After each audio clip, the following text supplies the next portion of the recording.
नमस्कार।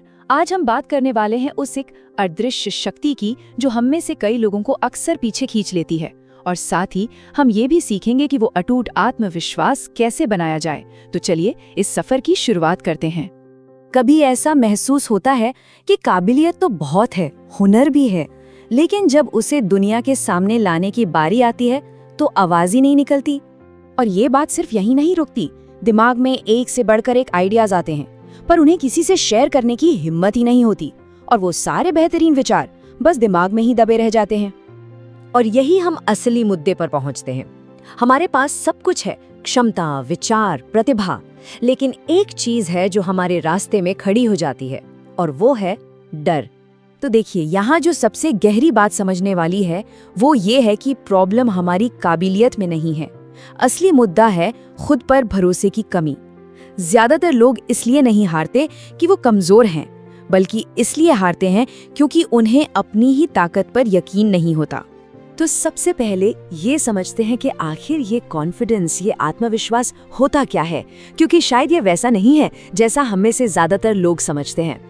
अक्सर हम सोचते हैं कि कॉन्फिडेंस का मतलब है जोर जोर से बोलना, दिखावा करना या हर वक्त चेहरे पर एक झूठी मुस्कान रखना, पर असल में ये सब बातें बाहरी हैं। असली आत्मविश्वास वो तो अंदर से आता है। इसका मतलब है आत्मविश्वास यानी खुद की काबिलियत पर भरोसा। इसका मतलब है आत्मस्वीकृति यानी खुद को अपनी कमियों के साथ अपनाना, और सबसे जरूरी इसका मतलब है एक तैयार मानसिकता। और ये लाइन इस बात को एकदम साफ कर देती है। सच्चा आत्मविश्वास परफेक्ट होने के दिखावे से नहीं आता, वो आता है तैयारी से। जब हमें पता होता है कि हमने अपना होमवर्क किया है तो डर अपने आप छोटा लगने लगता है।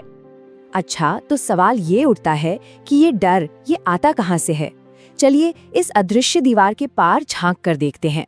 अगर हम देखें तो डर के पीछे आमतौर पर 3 बड़ी वजह होती हैं। पहला है फेल होने का डर, दूसरा जो शायद सबसे आम है वो है लोग क्या कहेंगे वाला डर, और तीसरा है रिजेक्शन का डर कि कहीं कोई हमें नकार न दे।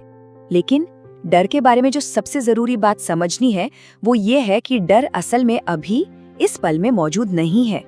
वो तो बस हमारे दिमाग में चल रही भविष्य की एक कहानी है, एक कल्पना, वो हकीकत नहीं है। चलिए अब जब हम समस्या को समझ गए हैं तो इसके समाधान की तरफ बढ़ते हैं। यहाँ डर को कमजोर करने का एक बहुत ही प्रैक्टिकल तरीका है। तो ये तरीका बड़ा सीधा सा है। देखिए, पहला कदम है माइक्रो एक्सपोजर, यानी जिस भी चीज से डर लगता है उसे बहुत ही छोटे मैनेजेबल लेवल पर करना शुरू करें। दूसरा, वर्स्ट केस एनालिसिस। खुद से पूछें कि भाई ज्यादा से ज्यादा बुरा क्या हो जाएगा, और फिर उस जवाब को मन ही मन स्वीकार कर लें। जब हम सबसे बुरे के लिए तैयार हो जाते हैं तो डर की ताकत लगभग खत्म हो जाती है। और तीसरा, तैयारी। याद रखिए, इनसिक्योरिटी हमेशा अधूरी तैयारी से ही पैदा होती है। तो अब इन सारी बातों को मिलाकर एक बहुत ही आसान से फॉर्मूले में डालते हैं। इसे हम कह सकते हैं कॉन्फिडेंस एक्शन फॉर्मूला।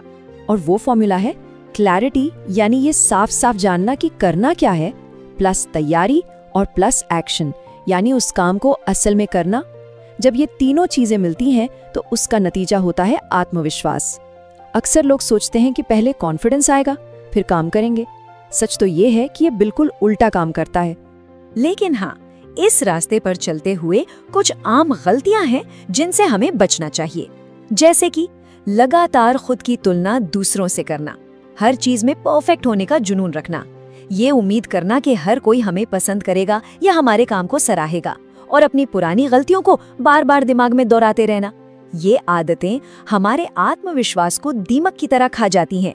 तो कुल मिलाकर बात बस इतनी सी है, आत्मविश्वास कोई ऐसी चीज नहीं है जिसका इंतजार किया जाए। ये एक्शन लेने से पैदा होने वाला एक बाई प्रोडक्ट है। काम करने से कॉन्फिडेंस आता है, और कॉन्फिडेंस का इंतजार करने से सिर्फ इंतजार ही हाथ लगता है। और आखिर में एक सवाल जो सोचने पे मजबूर करता है, क्या हमारा असली लक्ष्य डर को पूरी तरह से खत्म करना है, या फिर डर के होते हुए भी वो काम करने की हिम्मत दिखाना है जो जरूरी है? शायद असली साहस डर का न होना नहीं, बल्कि डर के बावजूद वो अगला कदम उठाना है।